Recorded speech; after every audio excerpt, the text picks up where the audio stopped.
किताब तो मैंने पढ़ी नहीं तो उसके बारे में कुछ कहना मुश्किल है, पर जब ईमेल के ज़रिए पहली बार विवेकानंद जी ने मुझे इस बुक का आइडिया बताया तो मैंने बहुत दिली मुबारक दी उनको, क्योंकि मेरा ये मानना है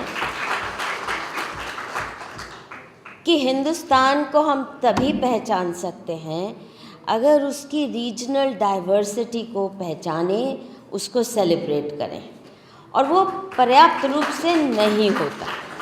और मिथिला के लिविंग लेजेंड्स के ज़रिए मैं उम्मीद करती हूँ कि इसके बाद आप जो नॉन लिविंग लेजेंड्स हैं उनसे भी परिचय कराएंगे। आपने खूब नाम तो फेंके हमारे पे ये वो, परंतु वो टिके नहीं हमारे दिमाग में।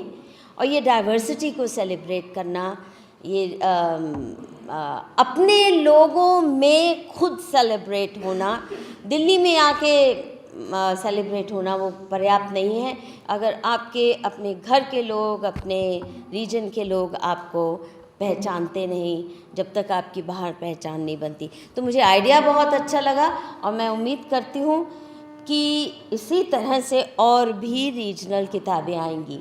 और इसका छोटा सा उदाहरण मैंने देखा था गुजरात में, जब मोदी चीफ मिनिस्टर होते थे, कि उन्होंने हर रिपब्लिक डे और नहीं तो रिपब्लिक डे और 15 अगस्त जो है हमेशा स्टेट कैपिटल में होता है।